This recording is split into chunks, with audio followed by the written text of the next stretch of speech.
welcome to another episode of Toro Podcast. On the podcast today, we got Daniel Maira, aka Danny Freestyle. How's it going, man? It's going, man. Thanks for having me. This is super cool. The setup, everything, super cool. I'm learning here, so this is awesome. Thanks. Appreciate you coming. We had Nick on the podcast last week.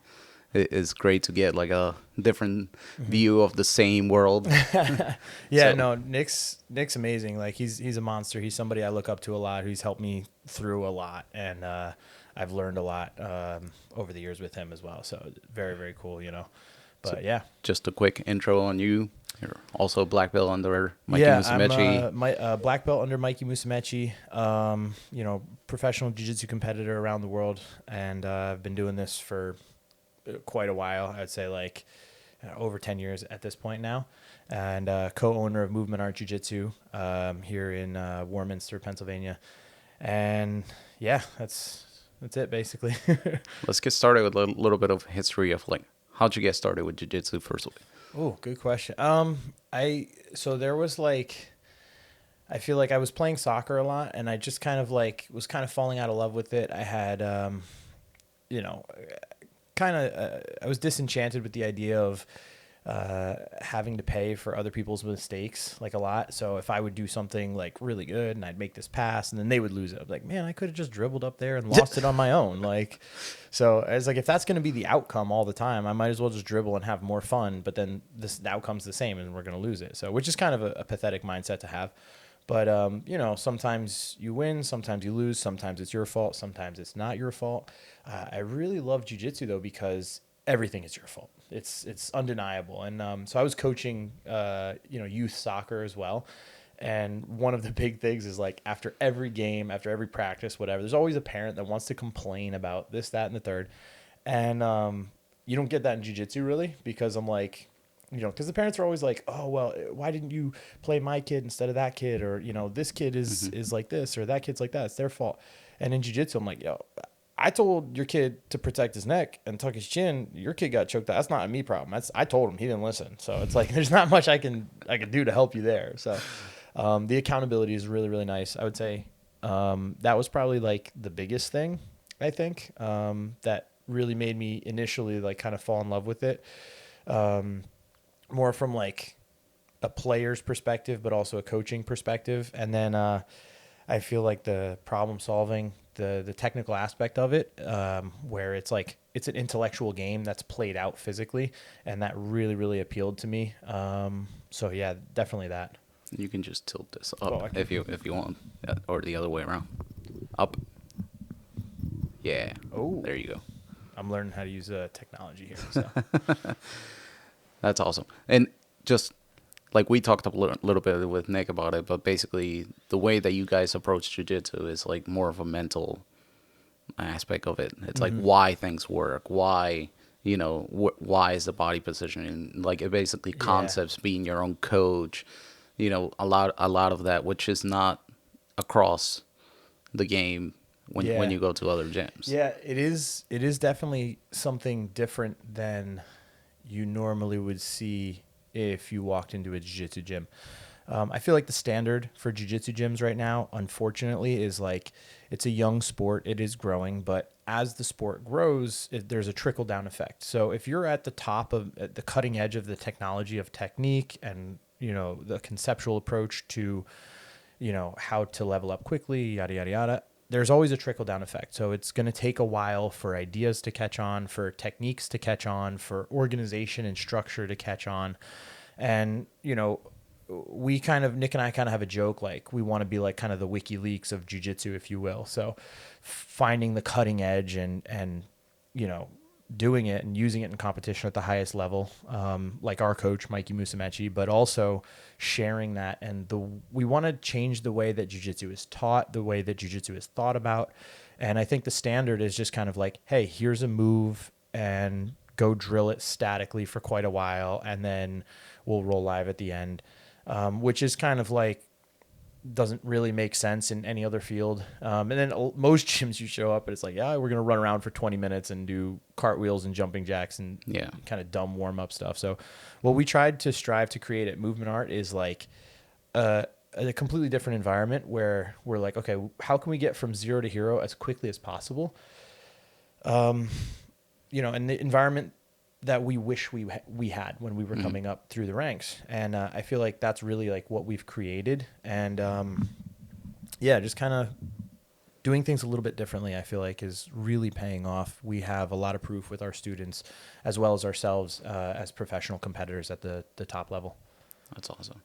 So when I was listening to, I don't know if you heard the podcast with Travis Stevens and Lex. A little bit of it. I didn't hear the whole thing. There's one piece of it that I wanted to touch on, and that is like judo at the different weight class is like another game. Mm-hmm. Now, with jiu-jitsu having different weight class too, like, do you feel like it's like a whole nother game too, or because of the way that we learn jiu-jitsu, that you guys teach jiu-jitsu of like basically frames first and defense, like basically protecting like your position being solid before going for attacks, is it still the same game when you go across different weight class? That's a good question. I would agree that the technical aspect of jiu-jitsu looks different from the lighter weight classes all the way through to the heavier weight classes. And I think there is a strong reason for that. But I think theoretically, the approach of, let's say, perfect jiu-jitsu, like theoretically perfect jiu-jitsu, if we could do that, is like, that is an attainable thing, or that is a, conceptual like thing that can happen. So we should always be striving to play that perfect game. So, every basketball player, they're striving to play a perfect game, even though it's, low key impossible, soccer player, hockey player, everybody that has a game that's structured like this.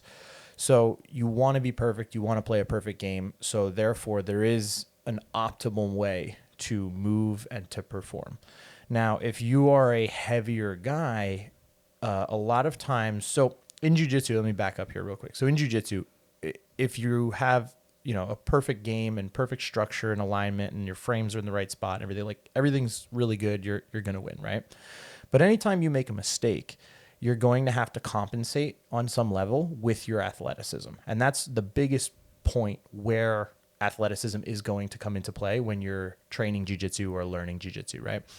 Any gray area where you're like, I don't know exactly what I should do here structurally, or I don't know how to position my body to feel strong to my opponent.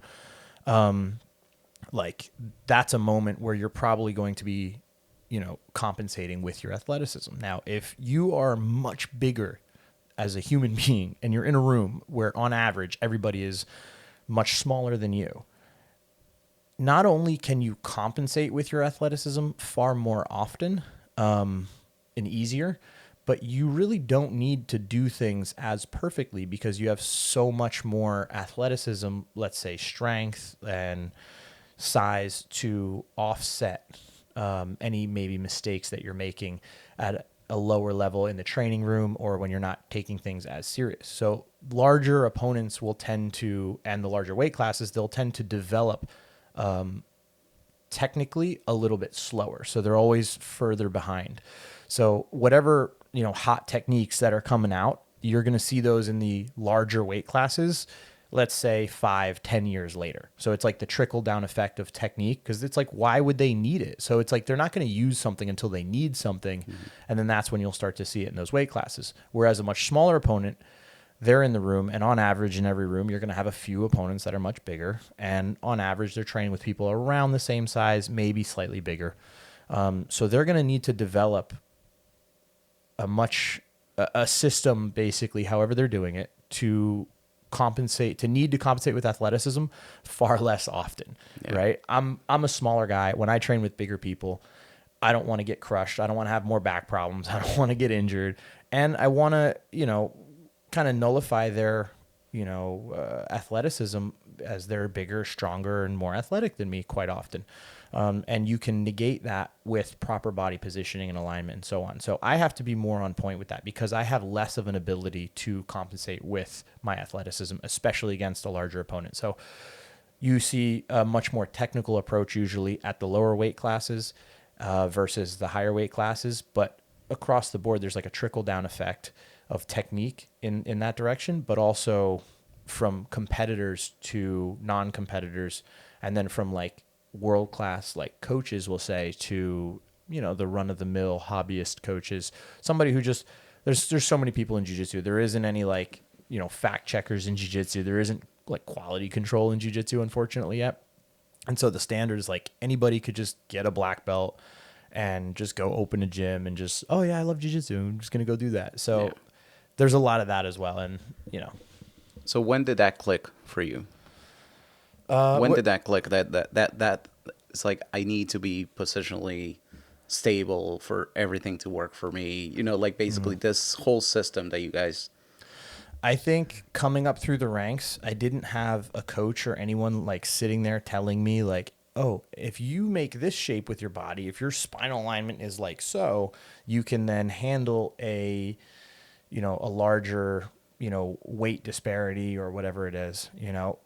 I had no idea. So coming up through the ranks, I'm just trying to figure things out. But I trusted that jiu-jitsu was like technique could overcome size and athleticism. And as long as that is true, then theoretically, like it never ends. So if I understand that and an opponent who's a little bit bigger than me understands that, well, now it's going to cancel out and then their athleticism is going to beat me. So if I'm twice as technical as them, I can now compensate for a little bit of that. If I'm 3-4 times more technical than them, well, now I can handle basically that player and be fine. And so I'm like, okay, so I started learning this, you know, very early on in my career, and just kind of always searching for like, what's the optimal form of this position. In every spot, like I view jiu-jitsu as it's black and white. There is an optimal play that you can play. There is an optimal organization that you can have. And then there's, you know, a load of iterations inside that movement, you know, for sure. But And it's still evolving. yeah, and it's still evolving. But so for me, I'm like, we take a scientific approach to jiu-jitsu and we basically say like, this is the best that we know and that we have right now. It is always evolving.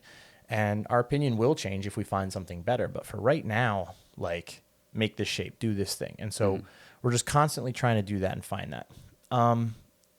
Then I met Mikey and I was like, oh, there's levels to this. Yeah. This is crazy. So, you know, I'm like, oh, well, I can make this shape and go this way. And I could do this move versus that thing. And it was like, so like zoomed out. And then I trained with Mikey the first time and just got absolutely just demolished. Like, it's like training with Nightcrawler from X-Men. You're just like, poof, poof. And you're like, where, what, how? You know? And at the time, like, I was like legitimately one of the best brown belts in the world. And I'm training with this guy and I'm like, dude, this is stupid. Like, what am I even doing? Like, I should just quit jiu-jitsu. Like, this is crazy. And it was so inspiring. And to hear him talk about like, oh, dude, like your toe needs to be like this and your spine needs to be like this. And, you know, it takes a lot to process that and be like, there's a whole other world that you can get to. It's not just about a move versus a move. It's about structure and body positioning. The same way if you're going to lift a weight, we can dive really deep into how your spine should be aligned for each lift and, you know, activating like your glutes a certain way and like your toes in versus out and whatever. And it's crazy. And I had no idea about lifting, you know, I still don't. But in jiu-jitsu, the same, you know, concept applies. And so Mikey just took that to a completely new level. And then I started being like, okay, not just what's the best move versus each position, but what's the optimal body position versus each position, versus each move? What's the optimal way to structure and organize your jiu-jitsu versus each thing? I was like, man, this is crazy. So it's like so much fun, again, is to it dive like into scratch that. everything, go back to the drawing board, or is it more just like let's you know, adjust as we go? Both. There's a lot of things that I just scratched. And I was like, this is a complete and total waste of my time. Because you were a lapel player for a long time during brown belts, dude. everything, like all the way up to brown, right? And lapel guards are great, but there is a technical flaw in them where it's an upper body, it's a lower body, dependent position. So if somebody leads with their upper body exclusively and they understand how to unwind and stall and keep their legs back, you're going to get stalled out.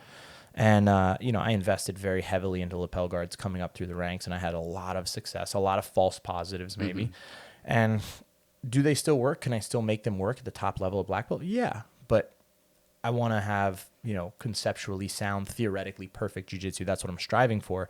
And once I found out that there's a flaw in this system, I now have a choice. Do I use it just because it works and I can make it work? Or do I want to try to be perfect and do what makes the most sense regardless of what my opponent is doing?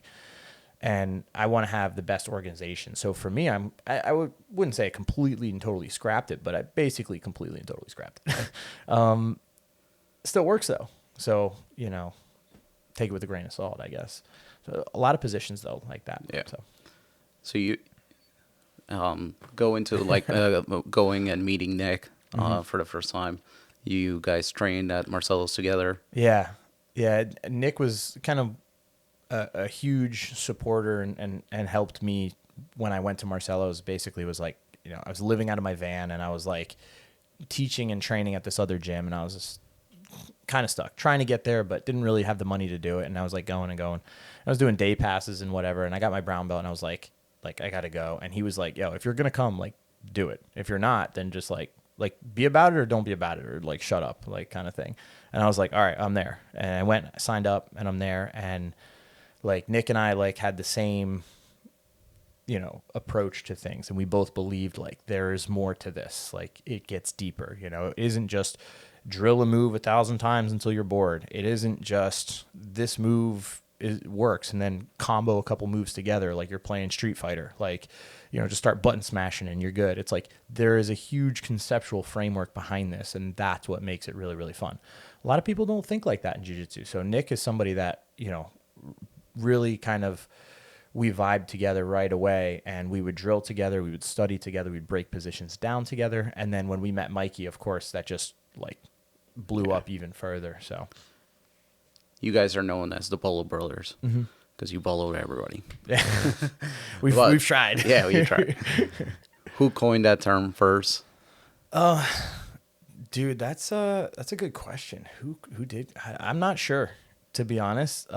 We both kind of like back in the day at Marcelo's, it was like, yeah, I think it just kind of came up somewhere there, like sarcastically. And then like when we started competing and doing way more bolos, we kind of started joking around with it. And then I think it just kind of naturally grew. I'm not going to lie, I don't really remember if there was like an exact point. Nick might know better than me, but yeah, I can remember a time where we were having a call with Mikey. We were all talking about whatever, and Mikey was like, basically like, he's like, bro, like just go bolo everybody at Pans, and we were like, okay, and like we didn't know he was just like kidding, and so we just drilled like every bolo reaction like crazy, and like you randomize all these reactions. So there's an optimal answer for each reaction. Once you're in the berimbolo position or the crab ride position, there's an optimal answer for each reaction and each body position. If they're near hip, middle hip, far hip, and so on, it gets deep.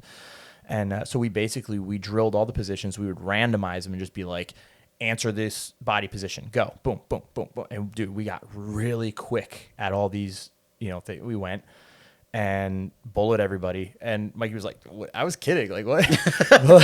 but like, yeah, dude, like he literally was like, go bolo everybody. And we took that to heart and we did it. And, we got our black belts after that. And it's kind of a funny joke that we have, but yeah, we tried to bolo the world. That's a great story. So what prompted you guys to open up your own gym, especially at brown belt? Yeah. Like, I mean, there are people who do that, but like basically what started that? We always like wanted to. Excuse me. We always wanted to. But I really think like it was the dream, and then there was an opportunity and there was necessity, and it all came together right at the same time. And that was right during COVID, and New York shut down, couldn't train, everything shut down. I went from like living in my car basically to Nick's parents were moving, and they were getting construction done, I guess, on the old house or the new house. I'm not sure which one. And they had like, there was like a closet in the back. So I like just during COVID. There's nothing to do. Everything is closed. I don't really have work. So I'm like, okay. So I basically just like lived in this like closet in this house that was abandoned, getting construction done on it. And we set up all these mats, and it was right down the street from the other house. So Nick would like, he lived in the other house naturally. And, dude, we just trained all day, every day. Like brainstormed, watched hours of footage, drilled for hours, randomizing reactions, and then just sparred and tried to kill each other. And sometimes we tried to kill each other. Sometimes we would just train. And then we would have some friends who would come over and we would train with them. And we would just like try to do all the cool stuff that we figured out, that we learned. I have so many videos on my phone from back at the time. We called it the Bolo Bros house. And so many cool like techniques and systems, and we organized so many things. And, you know, it was really, really cool. And, yeah, like that was kind of, I feel like a really, big time right there. I forgot the question, bro. I'm just like what thinking made now. you open the yeah, gym? yeah. But yeah, so after that, we did that for like about a year, I would say, and we were just like, all right, let's build what we wish we had. We need a place to train. Other people want to train with us. We can't keep doing this in this house because they're trying to move in and the construction's about to be done. So we're running out of time. And so we found a spot, and you know, we did it, and we were able basically to. We kind of thought about it too, of like, let's say this fails, everything goes to naught, and everything tanks. How much life do we get out of it for how much money? And we looked at the return on the investment, and we were like, okay, so theoretically, if we think about it as if this completely fails, then we both paid X amount of dollars to just train for this much money until it ran out. Mm-hmm. So we were like, worst case scenario, at least we get to train for this much money until it runs out. And, you know, we were like, you know, we ball, like, let's go.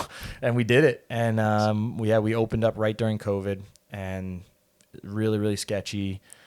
And, we made it work. Yeah. What was expectation versus reality here? Ooh, expectation, I think, was we were going to start off a little bit stronger than we did. We had some situation where somebody basically kind of like screwed us over really bad. And we've had a lot of those type of situations. And, you know, we didn't know anything about business at the beginning. And, you know, there was a lot of learning curves, I would say. And the reality of it was like, we were able to focus on trying to get the business running. And once we got it running, to focus on the training and most importantly, the people. And we made some really good connections with some really good, amazing people who we got to train with. They were our training camp for a lot of those first tournaments. They still are, you know, and we get better training, I feel like, with these people than anywhere else that we've ever been. So just super blessed to make connections with these people, to have a good team, a good support system, and to just always be trying to improve our jiu-jitsu, improve the business, and then improve our relationships with these other people as well. People that inspire us, like, dude, we do jiu-jitsu for a living. Like, I'm a professional athlete, like, technically, but like, these people have families, they have careers, like professional careers, they have houses and all these different things that they have to like manage and take care of. And that's a lot. And I'm like, they're still showing up and they're still training. So what are they getting out of it? And we're like, okay, let's make sure that they never lose that. Make sure that they continue to be able to get what they want out of it and then some. Let's over deliver. And that's what we always kind of tried to do. So there's literally people that moved states to come train that's with you. That's crazy, bro. Like, how is that like, done it, yo, let's go? Yeah. Or is it more like, oh shit? Yeah. Like, no, it's like, yo, let's go. It's really cool. And I know, like, dude, I was this close to just bailing on everything, just moving to Vegas and just training with Mikey as much as I could, and just figuring out the rest later. Like, I'm like, I was like, I got the car, I can go, I got wheels, we're good, and I'll just figure it out, you know. And that's kind of my mentality, is like, you drop me off anywhere with a backpack, I'll be fine. Eventually, I'll figure it out. And so I really respect these people who are like, they're much more intelligent than I am. Obviously, they're not just jumping in a car and going. Yeah. But dude, like, they've moved states, like half the country over. A lot of people, they travel more than an hour on the regular basis to come and train with us. That's insane to us. And we're so thankful for them for that. And we really appreciate them for that. It's very, very cool. It's definitely not lost on us. But as well as the people who, you know, we lucked out or they lucked out or both live really close. And there's a lot of those. Yeah, like you, bro. I'm like 3 minutes from dude, it's crazy. It's very, very cool. Yeah. I talked about this, but basically it's like we're just trying to find a gym for Alejandro. Yeah. It's kind of funny how it all started, because it's like my wife was just like, you know, there's somebody bullying my kid. Like, I want him to beat him up. Yeah. Yeah. We found this black belt in Jersey who we took him to, like for maybe, I don't know, 8 weeks, like once a week. How did that go? He taught him like basically basic things, and it was like a little bit like, okay, now it's like, here's the picture, now fix the picture kind of thing. So it was a little bit of a reaction. Teaching him how to think a little. A way to think. And once he learned how Alejandro learned, it was like pretty cool. And I also didn't want to basically plop him into like a jiu-jitsu gym, because I did like a month of jiu-jitsu before that, right? Okay. And so I was like, man, they do drills, they do like basically these warm-ups. It's like, I know my son, he's just gonna be like so lost and trying and like basically discouraged of this whole thing. I don't want him to do that. So that's why I wanted him to have some kind of base before I plopped him into like class. No, that makes a lot of sense. And like, then when he goes into that class, he feels much more comfortable, feels ready. That's really cool. Yeah. So then when we were talking to some friends who actually trained there, you know, and they were like, oh, you have to go there. Like this gym, it's so close. There are great people. There's people traveling all over the place to come. Who was like the first person that like told you about? I don't know. I even know if you remember. What's her name? Oh my God! Now I'm drawing a blank on her name. But she had a son, and she trained there with her son.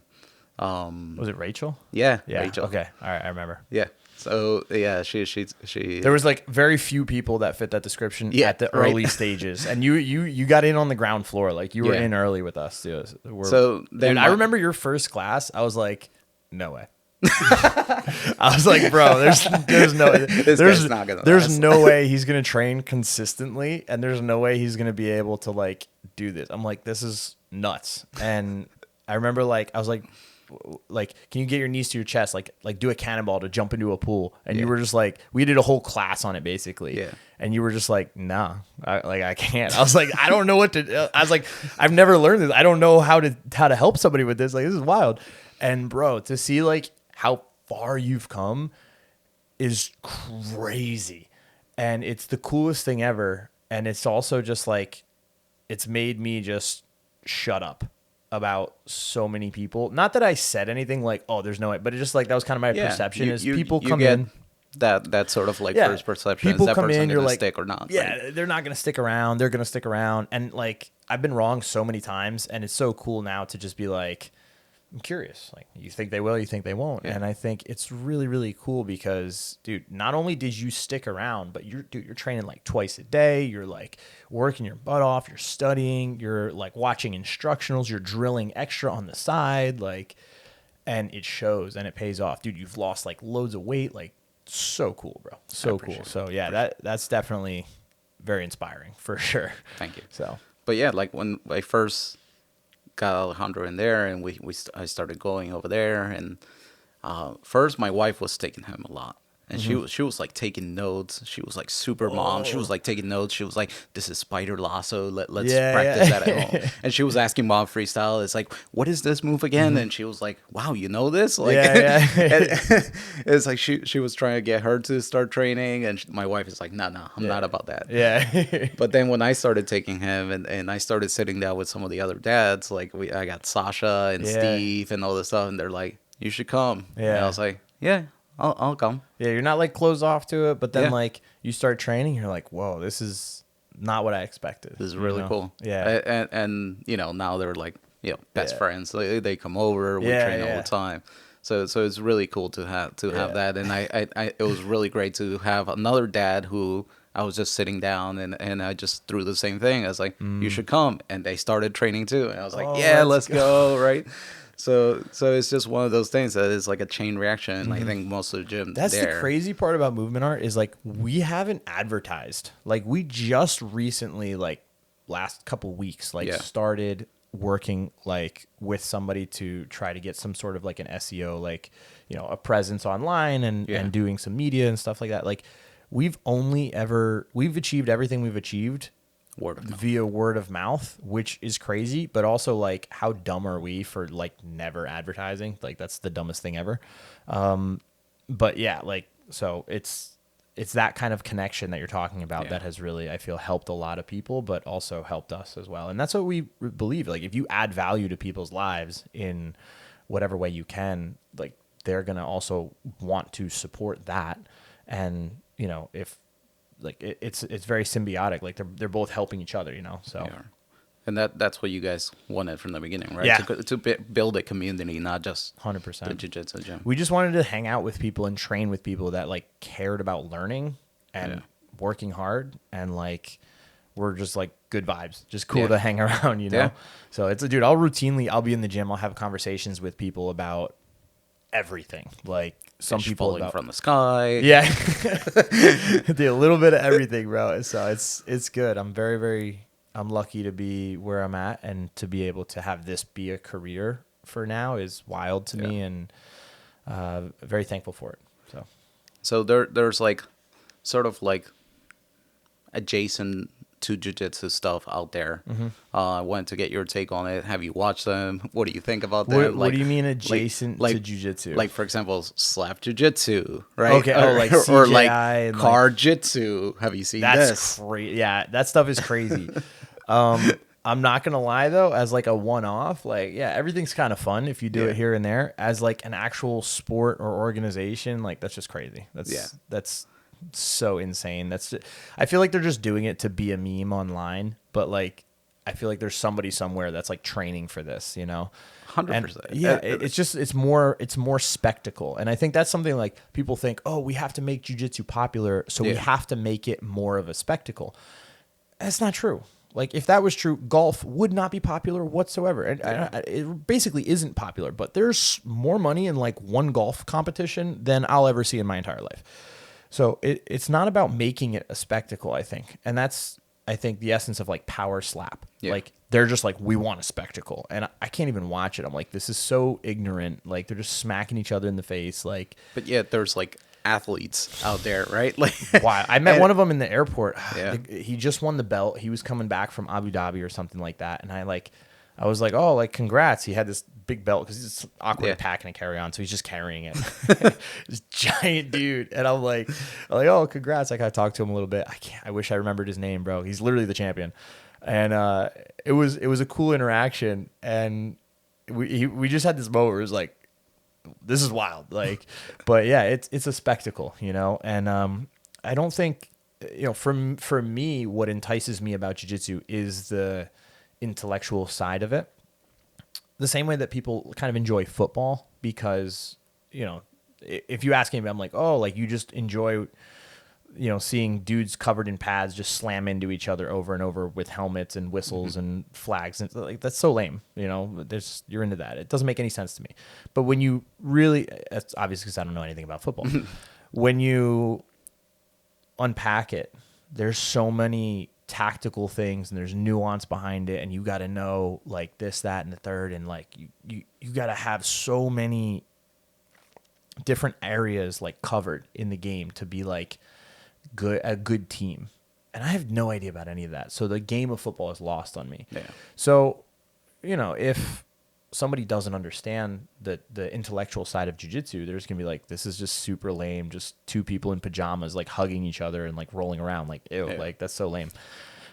That's how I feel about football. I'm like, people covered in pads and tight pants slamming into each other over and over, and then we wait for like 3 minutes to then see them do it again for 2 seconds, and then like it's just so dumb.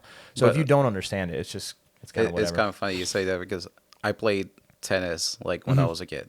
And I you know, I wasn't great or anything like that, but it's like I had a good serve, you know, everything. And I remember after I got married, we went to the Poconos with my sister-in-law and her kids and all this stuff. And they went to play tennis. And I was like, I play tennis. Yeah. Let's go play, right? This kid's been taking like private lessons and all this stuff, right? And I'm talking smack too. Like, like it's like, I'm gonna murder you. Yeah, like, To a child, by the way. To a child, by the way, right? Like jokingly, but like at the same time, it's like, like there's no way, right? Yeah. Apparently, the game of tennis is like completely different than when I was doing it back, back then. It's especially like, if you haven't done it in a while, right? Like there's all these different things, and this kid had it all, right? And he just like, not only did he murder me, I threw out my back. like it was embarrassing. It was like I was just throwing like the power serves and all this stuff. Sometimes he got it, sometimes he didn't. When he got it, it was like line drives. And on one of them, I went to respond, and my back just went out, and my legs was just like collapse, right? And I was like, and the rest of the vacation there, I spent on the couch with like an ice pack. Oh no! So it was like that thing from he's like wasted. Yeah, wasted. It was just one of those. It's like, you think the game is the game, but really there's levels to this. Levels. And there's levels once like you apply the technically, science, and then there's levels like tactically. So this is, towards the end of my soccer career, something I was like unpacking way more is like, how can I just be in the right place at the right time and just angle the right way so that I can just use minimal effort and I could just get the ball and put it where it needs to go. And that was like the best I ever was in my career, you know? And, bro, like jiu-jitsu is kind of the same, but like tennis is the same. Like if you know how to position yourself, I'm sure like most sports, they're all kind of the same. So, but yeah, it's you got to know to appreciate it on some level, I feel. And there's so many sports that we don't know, and so we don't appreciate. But everybody has like maybe one or two that they kind of can appreciate and watch and vibe with. So outside of jiu-jitsu, what do you like to do? I like to read a lot. I like to play a lot of chess terribly. I'm with you. I'm like addicted to the cheap dopamine of 1 minute games, and the emotional roller coaster of 1 minute games has me want to slam my head into a wall and like jump up and cheer like in the span of 5 minutes. I'm like, no, and like, it's crazy. But I feel like my opinion on it is like 1 minute games, you don't really have time to think. So you have to do your thinking and your drilling ahead of time. It feels like rolling jiu-jitsu for me, basically. So when you roll live, like you're rolling hard, you don't have time to think. So you better have drilled ahead of time. Your subconscious better know the shapes and the positions and what you got. Chess is like literally the same. And so it's so much fun for me, except for like, I don't really drill. I don't really recognize all the positions. I don't work at that aspect of it nearly enough because I can just go feel like I can compete all the time and just play terrible games over and over, and it's so much fun. But it's so much. You still kill bad. me.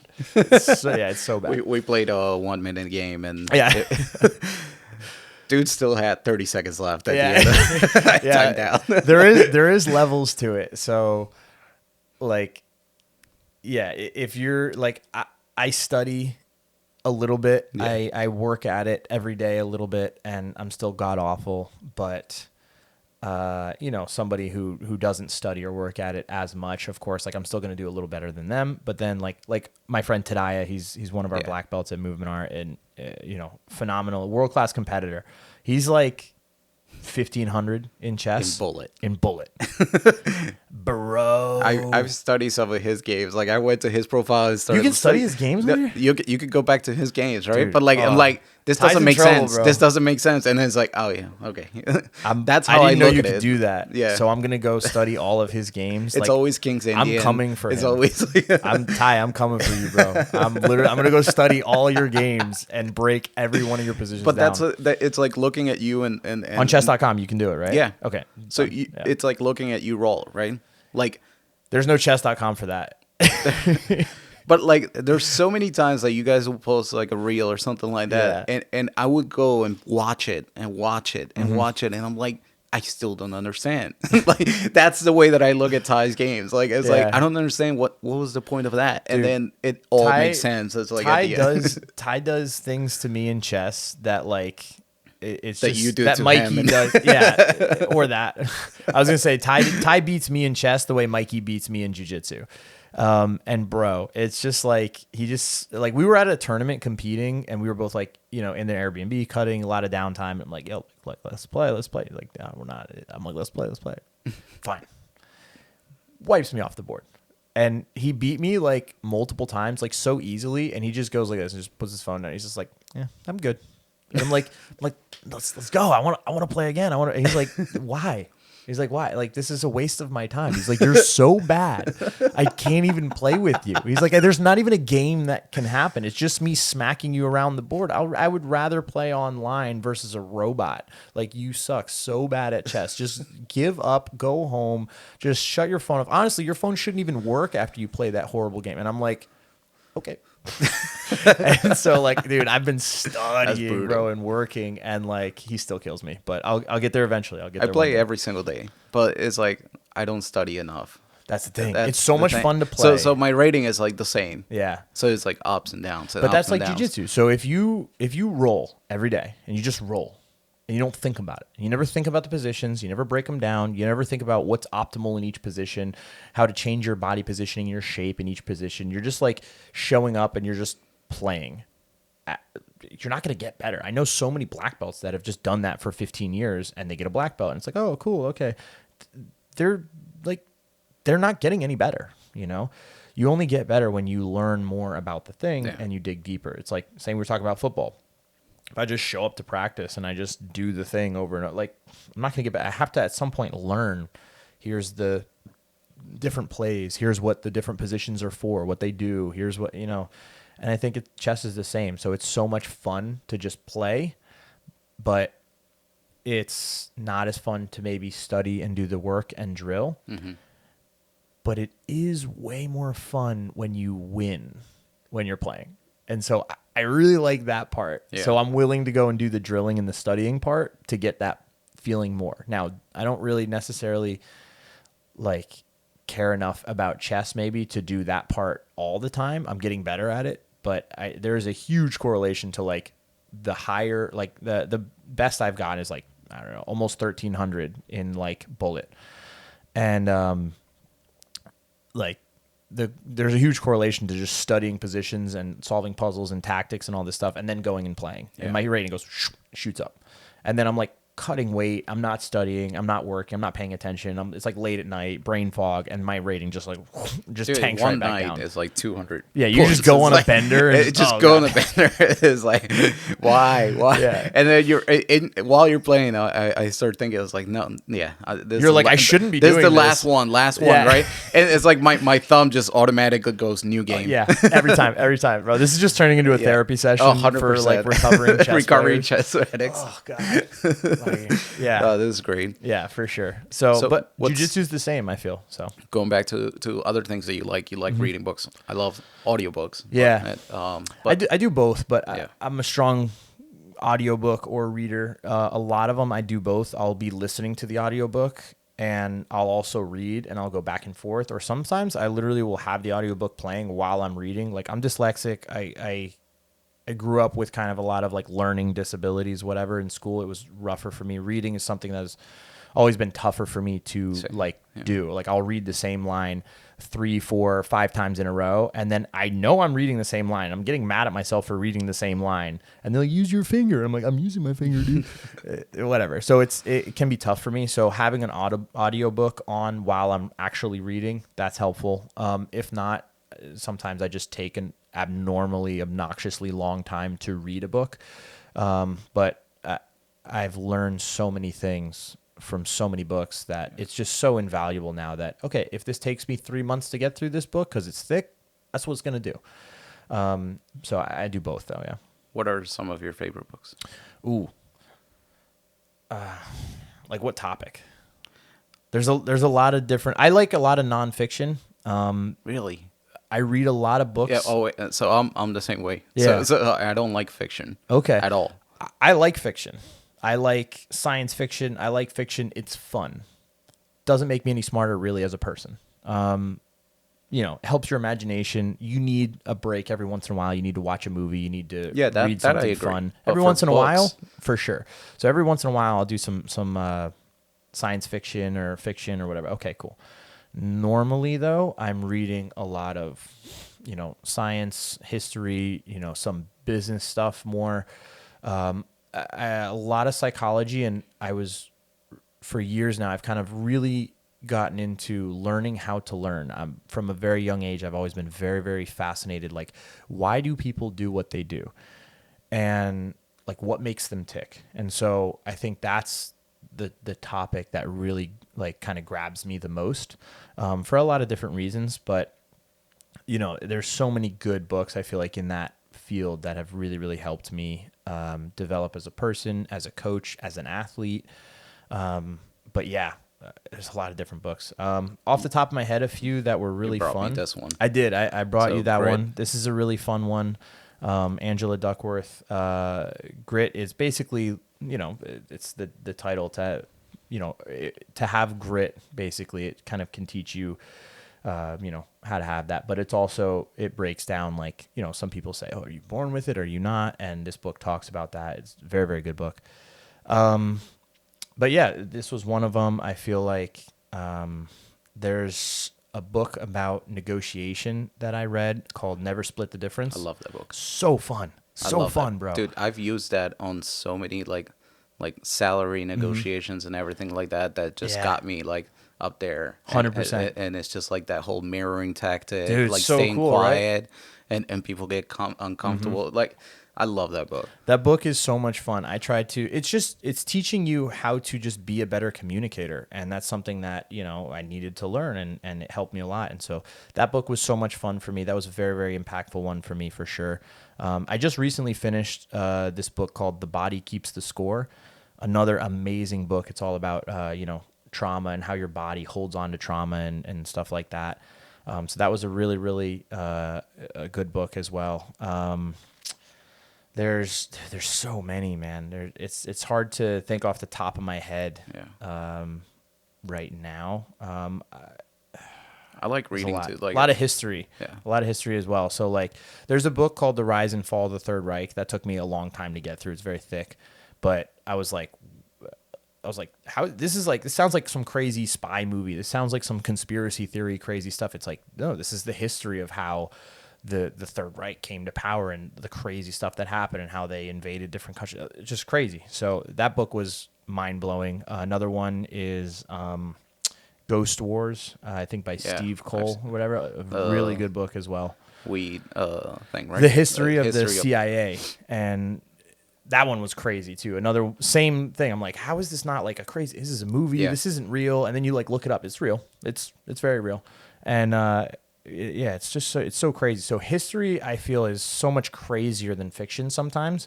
So when I want to read like some science fiction, whatever, I find some crazy story in history, and then I learn about it and I read about it, and that gives me that entertainment kind of feel. So that is definitely something that I'm more into.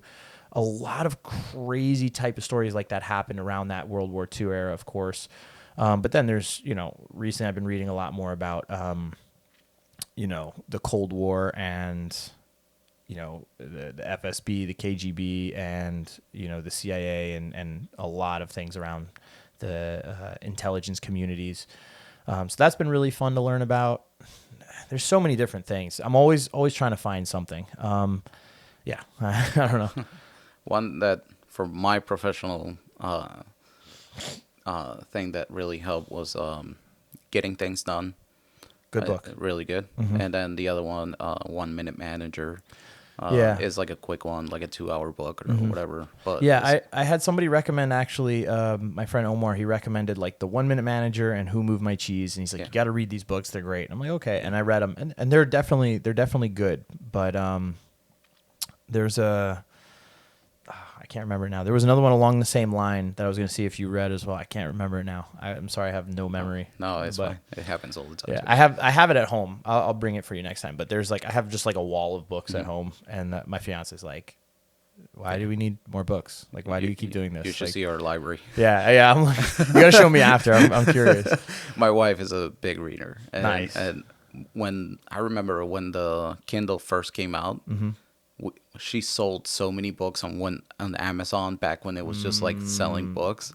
And That's she wild. sold like boxes and boxes of books, Whoa. and we still have like tons. Yeah. Like we had shelves that were just like The concave. shelves are just bending. Yeah, no, she reads so much, and like I really look up to her for that because it's Yeah, like that's I impressive. don't have that. Well, she's that whole super thing. smart. She speaks like 5 languages, something crazy. Like, She's amazing. yeah, that's nuts. So, Yeah, very cool. Yeah, I have this like, eventually one day I would like to have like a library of just I can walk in and be like, I can look at all the books I've ever read, yeah, and just on the shelves now that I have. Whenever I read a book, I make sure like I try to buy it, and so I can look at them and I'm like, oh, like it jogs my memory. Yeah. I'm like, oh, what did I learn from this book? And then I pull up my notes app and I go back and I look through the notes. I'm like, oh, that's really cool, and I probably do that every day, I think, and I'm always trying to, learn, but also like just jog my memory on things that I've already learned, and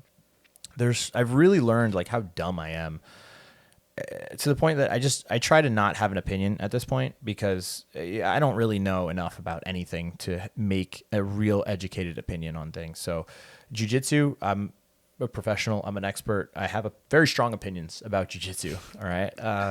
Basically everything else. I just don't know enough about things. So I'm very open to just changing my opinion or my mind based on what's the science and the evidence and the facts, like what do they say?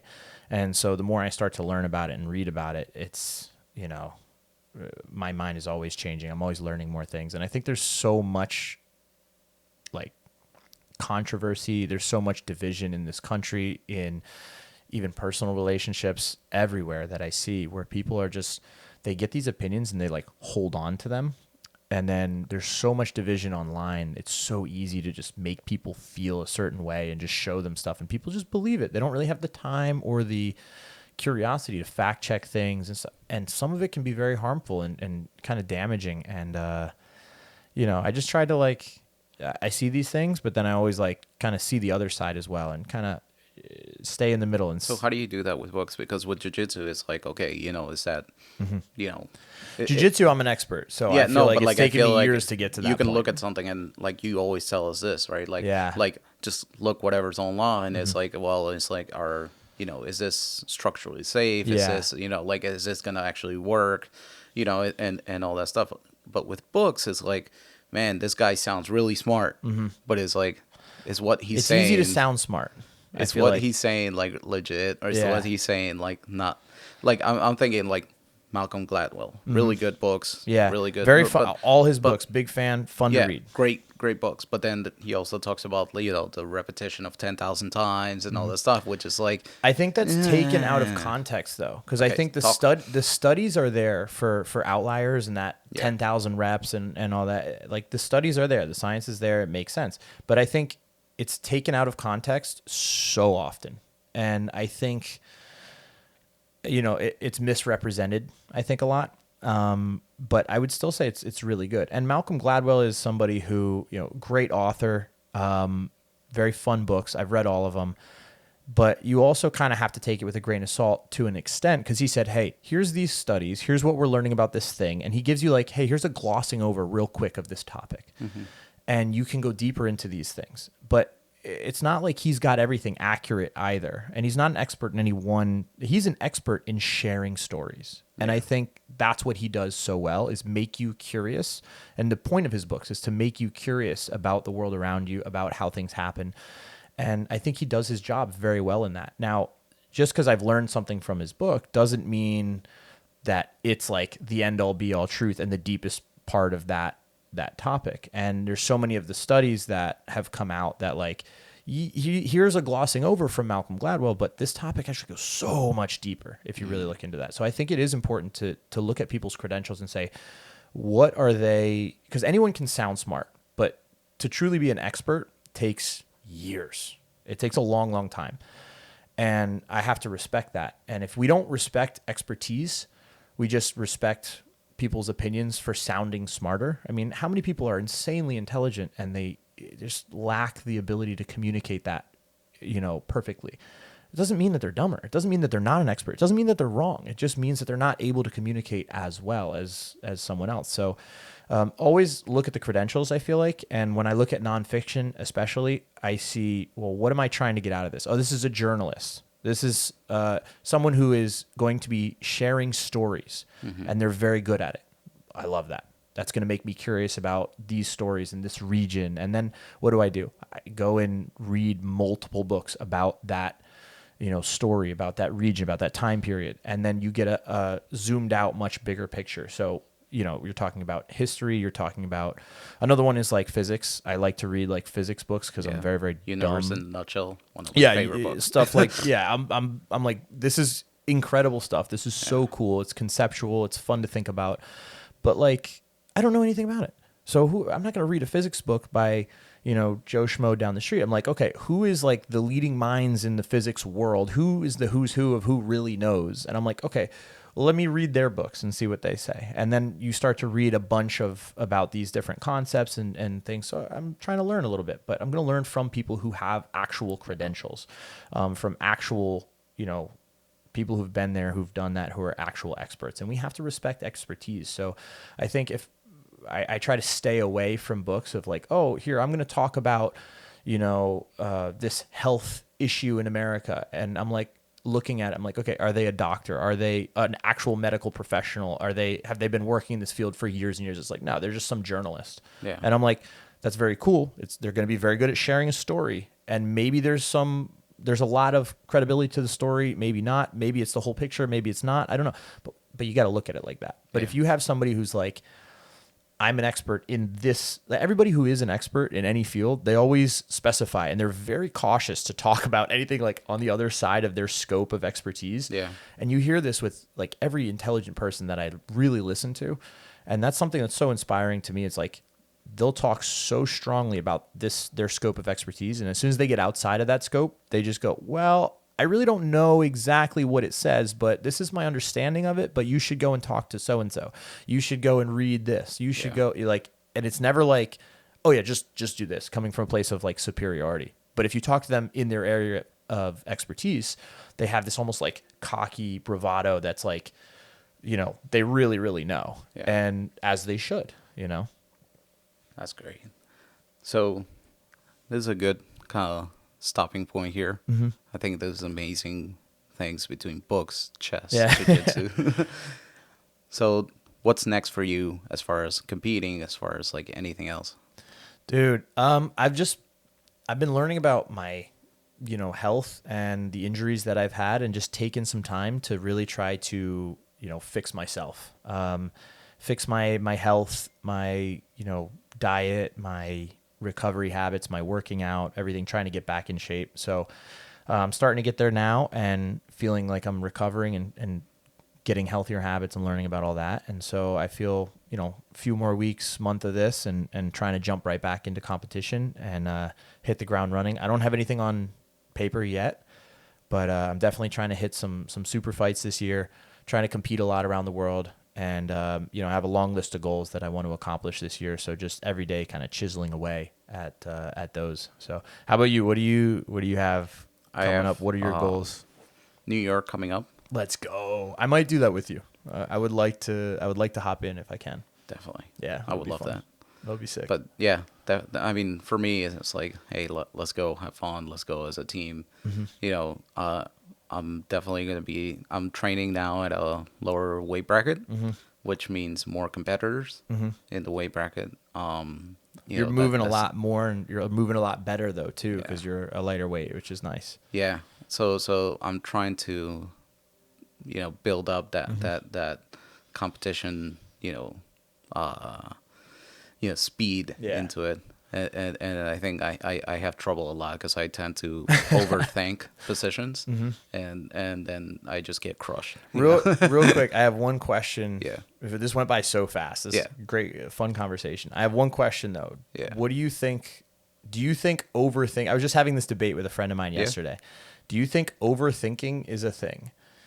Or do you think, my opinion of it is overthinking isn't real. I think that whole like paralysis by analysis kind of like, yeah, sure, that can be real, but like overthinking in itself, I feel like isn't real. I feel like it's not enough thinking. So if there's any situation that you could overthink, I think you could think your way out of it. It's like a weird opinion I have. Yeah, but it's the same thing that we just talked about, like with bullet chess, right? You're not you don't have time to think, right? You're in this position, and some positions are not meant to be hang out in. So Okay. so All right. So given that is like either I'm gonna try to like stick to a position and think where I'm going next, and then which gives the other player more turns. Oh, you're saying right? in like a jiu-jitsu context then. In jiu-jitsu Yeah, context. okay, I agree with you then. Oh, okay. Or you gotta overthink or like think your way through thoroughly all the problems before you get into that situation. Yeah, for sure. 100%. Yeah. But like you were saying, like in general, We were talking overthinking- about in general because my friend was like, sorry, just finish up real quick. No, but no, go for it. My friend was We can like, keep he's going. like, man, he's like, I'm overthinking it. I'm overthinking it. And then he keeps talking about it, but I'm overthinking it. And I was like, doesn't sound like you're overthinking it. It sounds like you're underthinking it. I was like, and then I was like, dude, every situation where you say you're overthinking is just a not fully thought out thought or opinion or position. And I'm like, I think like we all do that from time to time, like way too much is we just say we're overthinking it. And what we're really saying is we've underthought this. Hey, here's an underthought idea. Can we talk about it?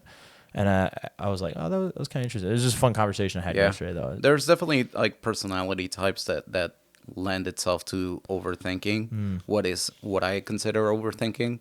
Overthinking, like to me, is like, especially like in the professional world, like you have people who are scared to commit to something and overthink the situation so they don't get anywhere, right? And there's that personality, or that it has to be perfect before they commit to it. So do you think those people are overthinking the situation or not thinking enough about the situation as a whole? Because it's like, man, if you really think about it, is it really that important? Do we really need to overanalyze it like this? Or is it... But that's their personality type, right? So it's more a personality thing, you think? We go through these things at work. That, I don't know if you ever heard of DISC. No. All right. So DISC is a way of... analyzing a person. They give you a test. Oh, yeah, okay. And they give you a profile at the end. And this tells you whether you're dominant, you're innovative, I forgot the other like two. personality type. Personality type, right? And that personality types, then you can have a whole profile. Are you like closer to like a DI, or are you like more like a strong D dominant, like you need to have it your way? Are you a person that needs to compute everything and have like be safe about it and all that stuff? What does that mean to you? And it's like amazing. At work we have profiles for everybody, and they're open to everybody. Whoa. So if I want to talk to the CEO, I can go to his profile, see what he is, and then I can say, he really is this type of personality and doesn't like to be surprised by things. So therefore, I'm going to talk to him like in the lunchroom and say, hey, I want to come talk to you about XYZ. And then this way he's sort of prepared for it. So when I come to him about this, it's not some surprises. That is really smart from a company perspective. That is a very, very cool It's idea. really, really cool. And especially now with AI, like I literally take people's disc profile, plop it into AI, and be like, yo, bro, you're another level. Here's this guy. Here's what I wanted to talk to him about. How do I approach this on this side? Blah, blah, blah. If it's like really, really complex topics. That is so this way, cool. it's like, it helps me get a leg up into like understanding how people, but with going back to the overthinking, because I'm overthinking this. Yeah. I like it though. I'm about it. It's all about personality types. And there's definitely those people who are like very reserved, very, very like, like, they have to make it perfect, where I'm more of like fail fast, let's get iterations going, and if it doesn't work out, it doesn't matter, right? And it's like, so what's someone got affected by that? It's like, talk to them, don't let perfect get in the way of good enough. Yeah, not even that. It's like, you're iterating through things. The only way to get this out going for me is to do it fast and fail at it fast if I need to fail. If it didn't Yeah. fail and it went perfectly, move on. Right? Yeah. So it's like a numbers game that just we got to fail a lot of times Yeah. to get the success. Yeah. Yeah. That's the same for jiu-jitsu. I'm Yeah. just losing matches. I've lost so many matches. bro. Story of my life too. I got some years I on got you some in that. big L's. Yeah. Bro, I've lost any submission you could think of. I've been stuck in it. I've tapped to it. I'm with you on that. That's awesome. Yeah, dude. Thank you so much for having me on. It's always thank you for fun coming. chatting with you, Where can having a people good find you? conversation. At Danny Freestyle on Instagram. The L is a 1 though, so the L was taken. So one L I didn't take. All right. Yeah. And Movement Art Jiu-Jitsu. At Movement Art Jiu-Jitsu on Instagram as well. Movementart.online is our website. Come train with us sometime. Hop in. MovementArtJiu-Jitsu.online. Yeah, movementart.online, I think it is actually. Okay. I think it's movementart.online. Just search Movement Art. We should pop up. All right, dude. Hey. Hey.